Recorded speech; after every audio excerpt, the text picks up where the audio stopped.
ও বান্দা, তোর এত টেনশন কিসের রে?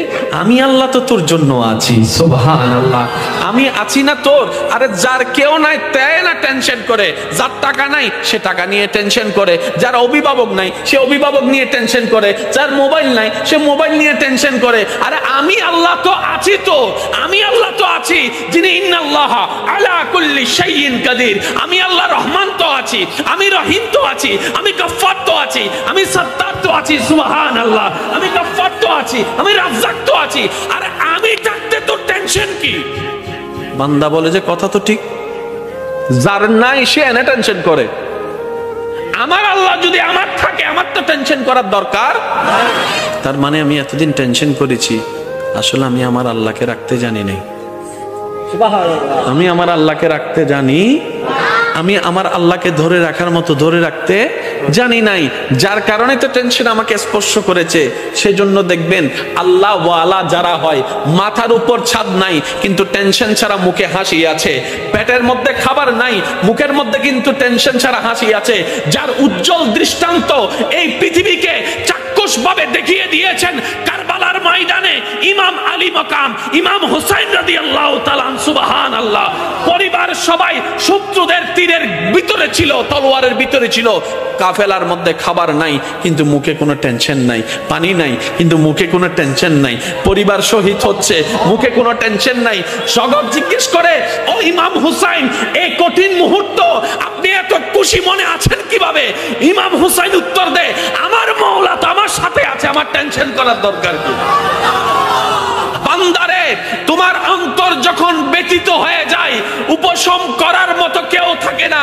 দুঃখ ভুলার জন্য যখন তুমি তোমার আপনা মানুষের হাতটা ধরে দুঃখ ভুলার চেষ্টা করো, 2 দিন পরে দেখা যায় সে আপনা মানুষটাই অন্যের সাথে হাত মিলিয়ে তোমার সাথে প্রতারণা করে, তোমাকে ধোঁকা দেওয়ার চেষ্টা করে। কথা বলেন ঠিক কি না? বান্দারে, তুমি যখন অশ্রুসিক্ত নয়নে কান্না করতে থাকো, কার জন্য কি করেছি, কে আমার জন্য কি করেছে, সেই হিসাব মিলাতে মিলাতে বান্দা একবার দেখো না আমি রবের দিকে। সুবহানাল্লাহ, একবার তাকাও তোমার মনের চোখ দিয়ে আমি রবের দিকে। তুমি আমাকে ডাকো নাই কিন্তু আমি ফজরের নামাজ না পড়া সত্ত্বেও তোমাকে ফজরের নাস্তার ব্যবস্থা করে দিয়েছিলাম। সুবহানাল্লাহ, বান্দা তুমি আমার জমিনে দাঁড়িয়ে 1000 গুনাহ করেছো আমার আদেশ অমান্য করে, কিন্তু আমি তোমার পা ভেঙে দিই নাই, বরং হাঁটার জন্য শক্তি দিয়েছি। বান্দারে, তোমার প্রতিটা মুহূর্তে কেউ তোমার খেয়াল রাখে নাই, আমি রহমানের রহমত তোমার খেয়াল রেখেছে। সুবহানাল্লাহ, বান্দারে, তুমি যখন ব্যথিত হৃদয় নিয়ে রাতের অন্ধকারে রুমের মধ্যে কান্না করো যে কেউ নাই আমার পাশে, তখন আমি রব ডাক দিয়ে বলি, ইন্নাল্লাহা মা'না, আমি রব তোর সাথেই আছি। বলেন সুবহান। ফাযকুরুনি, তুই বান্দা আমাকে ডাকতে দেরি, আযকুরুকুম, সারা দিতে আমার দেরি হবে না। ফাযকুরুনি, বান্দা তুই আমাকে স্মরণ করতে দেরি, আযকুরুকুম, তোকে স্মরণ করতে আমার দেরি হবে না। এক কথায় ফাযকুরুনি, বান্দা অভাবে পড়ে তুই আমাকে স্মরণ কর, আযকুরুকুম, অভাব থেকে মুক্তি করার মাধ্যমে আমি তোকে স্মরণ করব। সুবহানাল্লাহ, ফাযকুরুনি, বান্দা বিপদে পড়ে তুই আমাকে স্মরণ কর, আযকুরুকুম, বিপদ থেকে উদ্ধার করে মাধ্যমে আমি তোকে স্মরণ করব। ফাযকুরুনি, অসুস্থ হয়ে তুই আমাকে স্মরণ কর, আযকুরুকুম, তোকে আমি নিরাময় দিয়ে স্মরণ করব। সুবহানাল্লাহ, ফাযকুরুনি, তুই ঋণে পড়ে আমাকে স্মরণ কর, আযকুরুকুম, আমি ঋণ মুক্তি দেওয়ার মাধ্যমে তোকে স্মরণ করব। ফাযকুরুনি, তুই পারিবারিক অশান্তির মাধ্যমে আমাকে স্মরণ কর, আযকুরুকুম, শান্তি দেওয়ার মাধ্যমে আমি তোকে স্মরণ করব। ফাযকুরুনি, বউয়ের অত্যাচার, স্বামীর অত্যাচার, এলাকার অত্যাচার, পরিবারের অত্যাচার, বাবা চাচা মামার অত্যাচারে তুই ধৈর্য ধরে আমাকে স্মরণ কর, আযকুরুকুম, বিজয়ের দেওয়ার মাধ্যমে আমি তোকে স্মরণ করব।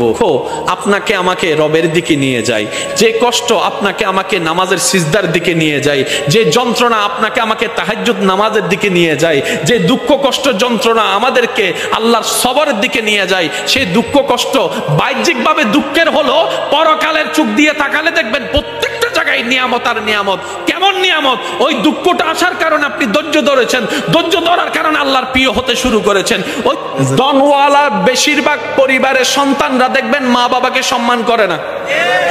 ধনওয়ালার বেশিরভাগ পরিবার, আমি সবার কথা বলছি না, বারবার বলছি, কিছু কিছু পরিবারকে দেখবেন আপনি যেখানে মেয়েরা কাপড়ে ঠিক থাকে না, সম্পর্কে ঠিক থাকে না। সে তুলনায় তো আপনার পরিবার অনেক ভালো আছে। হয়তো খাবারের কষ্টটা হচ্ছে আর কি, হয়তো বেতনটা দিতে একটু কষ্ট হয়ে যাচ্ছে আর কি, কিন্তু ইজ্জত তো নিলামে তুলেন নাই, ইজ্জত তো নিলামে তুলেন নাই। যাই কিছু হোক ইজ্জত নিয়ে তো আছেন। আর সবাই হয়তো এই কথাই একমত হবেন, একজন মানুষের জীবনে দুনিয়ার বিষয়ে সবচাইতে দামি সম্পদের নাম হচ্ছে ইজ্জত সম্মান। ইজ্জত সম্মানের চাইতে দামি কোনো কিছু হতে পারে? আপনি যদি আমাদেরকে সম্মান দিয়ে শাক দিয়েও বাদ দেন, আর যদি অপমান করে পোলাও রোজ বিরিয়ানি দেন, কথা বলতে হবে তো, অপমান করে যদি পোলাও রোজ বিরিয়ানি দেন এখানে যাবে না। আর যদি সম্মান দিয়ে একটু শাক দিয়ে লবণ দিয়ে বাদ দেন, ভাই আপনার জন্য অনেক মেহমানদারি করার ইচ্ছা ছিল কিন্তু আমার তো তৌফিক নেই, একটু ভাত আর লবণ, আপনি খুশি মনে খাইতে পারবেন। কারণ সেখানে আপনি সম্মান দেখেছেন, সেখানে আপনি ভালোবাসা দেখেছেন। সুবহানাল্লাহ। যাদের ধন বেশি ওনারা মনে করে, আমরা যারা ধন নাই তারা মনে করে কি আল্লাহ তাআলা খুশি হলে ধন দেয়, আল্লাহ খুশি হলে গাড়ি দেয়, আল্লাহ খুশি হলে বাড়ি দেয়, আল্লাহ খুশি হলে ব্যবসা দেয়, আল্লাহ খুশি হলে চাকরি দেয়, আল্লাহ খুশি হলে রাজত্ব দেয়, আল্লাহ খুশি হলে জায়গা দেয়। শ্রদ্ধার সাথে বলি, না রে না ভাই, আল্লাহ খুশি হলে রাজত্ব দেয় না। এরকম হলে তো ফেরাউনের উপর আল্লাহ খুশি, এটা প্রমাণ হয়ে যেত। আল্লাহ খুশি হলে রাজত্ব দেয় না। আল্লাহ খুশি হলে, খুশি হওয়ার নিদর্শন টাকা নয়, বাড়ি নয়, গাড়ি নয়। আল্লাহ যখন কোন বান্দার উপর খুশি হয়ে যায়, হাজার বিপদের মধ্যে তার অন্তরে আল্লাহ প্রশান্তি নাজিল করে, দয়া নাজিল করে, শান্তি নাজিল। আল্লাহ খুশি হলে শান্তি দেয় যে। অনেক আছে 3টা ঘুমের ওষুধ খাওয়ার পরও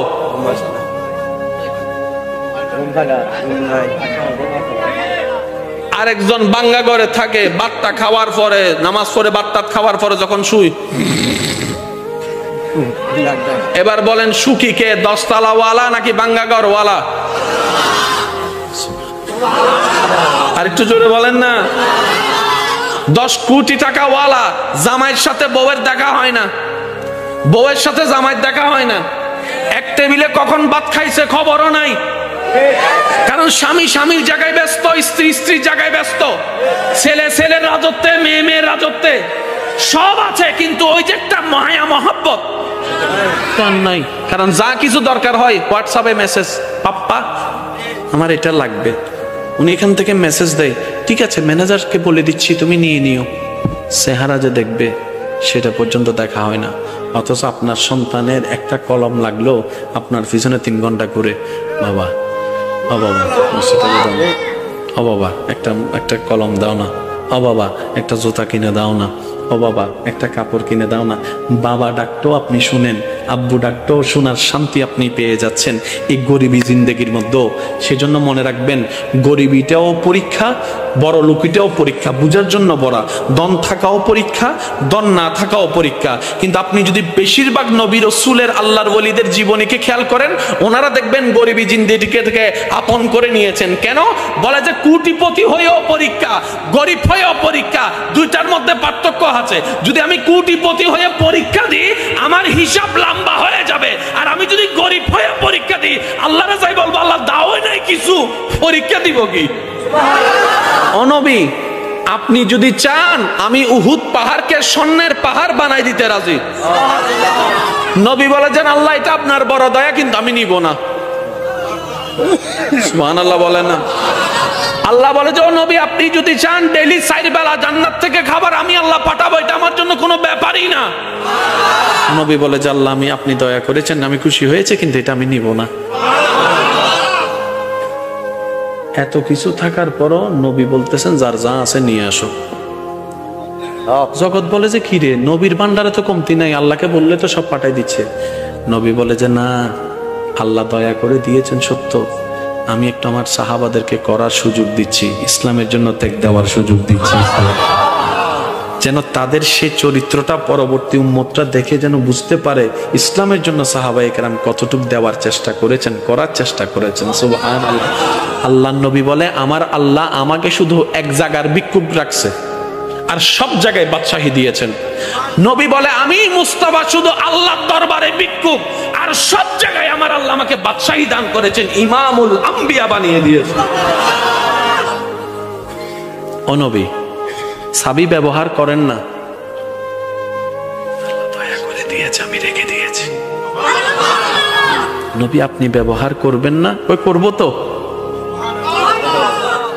ও নবী কখন করবেন? ওই হাসরের ময়দানে। ইয়া রাসূলুল্লাহ, হাসরের ময়দানে ব্যবহার কিভাবে করবেন?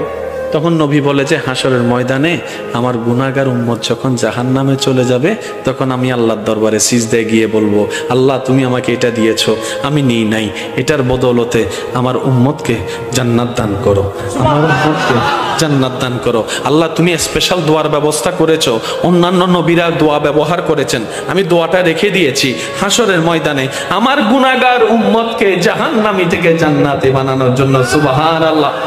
আর একটু জোরে বলেন না সুবহানাল্লাহ। কি সৌভাগ্য আমাদের, ওই দয়াল নবীর উম্মতের খাতায় আপনি আমি নাম লেখাইতে পারছি। আজকে একটা কথা মনে রাখবেন, সারা পৃথিবীর সমস্ত জ্ঞানী ব্যক্তি 10,000 কোটি বছর ওয়াইজ করে বক্তব্য দিয়ে কিতাব লেখে যতটুক জ্ঞানের পাহাড় হবে, সমস্ত কিছু কোরআনে আল্লাহ তাআলা এক শব্দে শেষ করে দেন। আরেকটু জোরে বলেন না। কোরআনের মুজিজাটাই ভিন্ন। 10,000 কোটি মানুষ 10,000 কোটি বছর ওয়াইজ করো, সে জ্ঞানের পাহাড় আনতে পারবে না। আল্লাহ এক শব্দে যেটা বুঝাই দিবে। আল্লাহ বলেছেন, ইন্না আতাইনা কাল কাউসার, ইন্না আতাইনা কাল কাউসার। তিনটা শব্দের ভিতরে শত শত বছর ওলামায়ে কেরামের জীবন পার হয়ে গিয়েছে।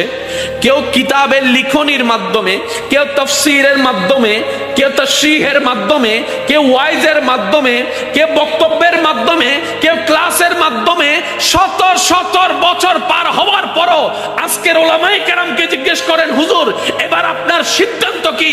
ইন্না আতাইনা কাল কাউসারের কামা হক্কুহু মুকাম্মিল তাফসীর কি শেষ হয়েছে? হুজুর বলবে এখনো শেষ হয় নাই, কিয়ামত পর্যন্ত শেষই হবে না। বলেন সুবহানাল্লাহ। এটা হচ্ছে কোরআনের বড় সৌন্দর্যতা। সুবহানাল্লাহ। এই দেখেন, কষ্ট হচ্ছে না তো আপনাদের? প্রত্যেকটা বান্দার কাছে আল্লাহ পাক নামাজের হিসাব নিবে না? বলেন না, নিবেন না? রোজার হিসাব আল্লাহ তাআলা কিন্তু শুকরিয়ার হিসাবও নিবে। কি কি শুকরিয়া করছস বল। এবার চোখে দিয়েছেন কে? আল্লাহ। তো দেখতে পারাটা আল্লাহর রহমত, আল্লাহর নিয়ামত, তাহলে শুকরিয়া আদায় করতে হবে। ঠিক আছে? বলতে পারা আল্লাহর নিয়ামত, তাহলে শুকরিয়া করতে হবে। শুনতে পারা আল্লাহর নিয়ামত, এভরিথিং আল্লাহর নিয়ামত, শুকরিয়া করতে হবে। তাহলে এখন কি হবে জানেন? 24 ঘন্টা আমাদের কি করতে হবে? আল্লাহ যতক্ষণ জাগ্রত থাকবো, চোখে দেখতেছি, আল্লাহ চোখের ফলক খুলছে, তোমার দয়া, আলহামদুলিল্লাহ। চোখ বন্ধ করছি, তোমার দয়া, আলহামদুলিল্লাহ। হাঁটতেছি, তোমার দয়া, আলহামদুলিল্লাহ। বসতেছি, তোমার দয়া, আলহামদুলিল্লাহ। খাইতেছি, তোমার দয়া, আলহামদুলিল্লাহ। বুক খেসতেছি, তোমার দয়া, আলহামদুলিল্লাহ। ফেটে গেছে, তোমার দয়া, আলহামদুলিল্লাহ। তো একটা বান্দা যদি 24 ঘন্টা শুধু আলহামদুলিল্লাহ বলার থাকে, সংসার করবে কখন? বুঝতে পারি না মনে কথা। সে ব্যবসা করবে কখন? সে চাকরি করবে কখন? সে কাস্টমারের সাথে যে কথা বলবে কখন? কারণ আল্লাহ পাক বলেছেন, ফাশকুরুলি, আমার শুকরিয়া করতে থাকো। ইসলাম কত চমৎকার দেখেন। এই 24টা ঘন্টার প্রত্যেকটা নিয়ামতের শুকরিয়া যদি আলাদা আলাদা ভাবে করতে হয়, 24 ঘন্টার প্রত্যেকটা সেকেন্ড শেষ হয়ে যাবে। ব্যবসা করা হবে, একটু জোরে বলতে হবে, চাকরি করা হবে, হাঁটা হবে, বসা হবে, বিবাহ করা হবে, সংসার করা হবে, ফ্লাইট চালানো হবে, কিচ্ছু করা যাবে না। তো নবী রাহমাতুল লিল আলামিন বলছেন, আল্লাহ 24 ঘন্টা যদি আমার উম্মত শুকরিয়া করতে থাকে, সে চাষ করবে কখন? বলেন না ভাইয়া, সে কাজ করবে কখন? কিন্তু তোমার শুকরিয়া না করলে তো হাসরের ময়দানে তুমি ধরবা। আল্লাহ একটু দয়া করো না, কোন একটা সহজ রাস্তা করে দাও। আল্লাহ তাআলা বলেন আপনার উম্মতকে বলেন 24 ঘন্টার প্রত্যেকটা সেকেন্ডে আমার শুকরিয়া করার দরকার নেই। আমি একটা শব্দ দান করলাম, এই শব্দটা তাকে পড়তে বলবেন, সে একটা শব্দ পড়বে, 24 ঘন্টার প্রত্যেকটা সেকেন্ডের শুকরিয়া আদায় করা হয়ে যাবে। আল্লাহ শব্দটা কি? আল্লাহ পাক বলেন আপনার উম্মতকে বলবেন তারা যেন আলহামদুলিল্লাহ বলে। এবার সবাই মিলে একটু বলেন তো আলহামদুলিল্লাহ। কয় সেকেন্ড লাগছে? জোরে বলেন না। অর্থটা কি? সমস্ত প্রশংসা তোমার। আলহামদুলিল্লাহ, তুমি আল্লাহ যা দিয়েছ সব নিয়ামতের প্রশংসা তোমার। এই আলহামদুলিল্লাহর ভিতর চোখ আছে না নাই? আমি বলতে যাব, আপনার একটু জোরে জোরে বলেন। চোখের দেখা আছে না নাই? কানের শোনা আছে না নাই? মুখের বলা আছে না নাই? জিহ্বার স্বাদ আছে না নাই? পেটের ক্ষুধা আছে না নাই? ক্ষুধা নিবারণ আছে না নাই? হাঁটাটা আছে, বসাটা আছে, শোয়াটা আছে, ব্যবসা আছে, চাকরি আছে, সন্তান আছে, স্ত্রী আছে, পুত্র আছে, মা আছে, বাবা আছে, সমস্ত নিয়ামত সেটার ভিতরে বলেছেন এক সেকেন্ড আলহামদুলিল্লাহ, আপনার আমলনামায় লেখা হচ্ছে হাজার হাজার কোটি গুণ সওয়াব। ইসলাম এত চমৎকার। তো অন্য সময় তো তেমন আসলে শুকরিয়ার সেক্টরটা তো আমরা আদায় করতে পারি না। অন্তত আসেন আজকের এই মাহফিল থেকে একবার আল্লাহকে খুশি করার জন্য শুকরিয়া করব আমরা সবাই, যে আমাদের কোনো আফসোস, একটু মন থেকে বলতে হবে, হ্যাঁ, আমাদের কোনো আফসোস জীবন নেই, আমাদের কোনো দুঃখ। আল্লাহ তুমি যা দিয়েছো, যা দাও নাই, সর্বাবস্থায় আজকের এই মাহফিল থেকে তোমার উপর কোনো রাগ অভিযোগ কিচ্ছু নাই। আমরা খুশি মনে সবাই বলছি আল্লাহ তোমার প্রশংসায়। আওয়াজ দিয়ে বলুন, কি বলবো? আর একটু জোরে বলেন। একটু আওয়াজটা এখান থেকে যেটা দিচ্ছেন সেটা একটু কষ্ট করে এখান থেকে দেওয়ার চেষ্টা করেন। আরেকবার বলেন, আরেকটু মহাব্বতের আওয়াজে। আল্লাহ আমাদের কোনো দুঃখ, আমাদের কোনো আফসোস, আমাদের কোনো চাওয়া, আমাদের কোনো পাওয়া তুমি যেভাবে রেখে খুশি, আমরা সেভাবে থেকে খুশি। আল্লাহ তুমি যা দিয়েছো তা আমাদের পাওয়ার চাইতে বেশি দিয়েছো। তোমার দরবারে শুকরিয়া, আলহামদুলিল্লাহ। সৃষ্টির জগতে দেনওয়ালাকে আল্লাহ। আল্লাহর প্রিয় বান্দার ভিতরে সবচাইতে প্রিয় হচ্ছে মানুষ। মানুষের মধ্যে প্রিয় হচ্ছে মুমিন, মুমিনের মধ্যে প্রিয় হচ্ছে নামাজি, নামাজের চাইতে প্রিয় হচ্ছে যে যারা তাকওয়াবান নামাজি, ওনাদের চাইতে প্রিয় হচ্ছেন আল্লাহর কাছে হচ্ছে আল্লাহর ওলিরা। আল্লাহর ওলিদের কাছে, আল্লাহর কাছে যিনি প্রিয় তিনি হচ্ছেন নবীরা, এই আপনার তবে তাবিরা। তবে তাবির চাইতে প্রিয় হচ্ছে তাবিরা, তাবির চাইতে প্রিয় হচ্ছে সাহাবিরা, সাহাবির চাইতে প্রিয় হচ্ছে নবীরা, নবীর চাইতে প্রিয় হচ্ছে রসুলরা, রসুলের চাইতে যিনি আল্লাহর কাছে একক প্রিয় তিনি নবী রহমাতুল্লিল দেনওয়ালাকে আল্লাহ। যার ভান্ডারে কমতি নেই উনি কে? কুল কায়নাতের বাদশাহী দিতে পারেন কে? ওই আল্লাহর বন্ধু হচ্ছে আমাদের নবী। অথচ সেই নবীর জীবনেতে দেখা যায় 2 বেলা ভাত নাই, 3 বেলা ভাত নাই, 4 বেলা ভাত নাই, 3 দিন খাবার নাই। নবী যদি একবার বলতেন আল্লাহ আমি কিচ্ছু করব না, মূসা নবীর উম্মতকে তুমি মান্না সালওয়া দিছো, সুবহানাল্লাহ বলেন।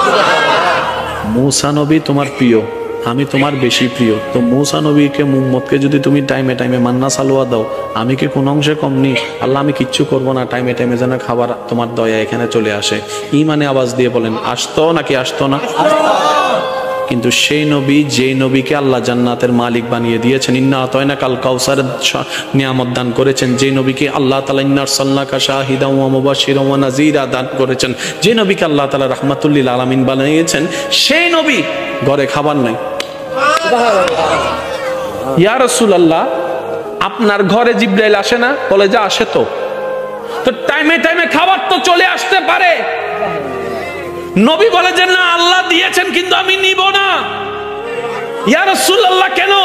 বলে যে আমার গরিব উম্মতরা যখন শুনবে আল্লাহর হাবিব হয়েও আমি নবী রাহমাতুল লিল আলামিন খাবার কষ্ট করেছি, পরিবারের কষ্ট করেছি, টাকার কষ্ট করেছি, শরীরের কষ্ট করেছি, এলাকার কষ্ট সহ্য করেছি, আল্লাহকে খুশি করার জন্য আমার উম্মতরা সেটা থেকে উৎসাহিত হবে। বলেন সুবহানাল্লাহ। এবার আপনার ঘরে যেদিন খাবার থাকবে না, আপনি বলবেন যে আল্লাহ তোমার দরবারে শুকরিয়া, আমার নবীর ঘরে খাবার ছিল না, সেই মুহূর্ত কেমন ছিল আমি জানি না, কিন্তু আজকে খাবার না থাকার কারণে আমি সেটা বুঝতে পারতেছি। এবার বলেন, আল্লাহ নবীকে চাবি দিছে কি দেয় নাই? কিন্তু নবী চাবি ব্যবহার, একটু জোরে বলেন, নবী চাবি ব্যবহার। আল্লাহ জিজ্ঞেস করে, হাবিব আপনাকে আমি দিছি না, ব্যবহার করেন না।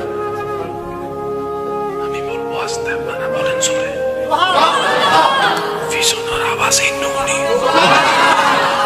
আল্লাহ বলে যে আমি দিছি তো, নবী বলে যে আল্লাহ আমি আপনার দয়াটা নিছি তো ব্যবহার করেন না।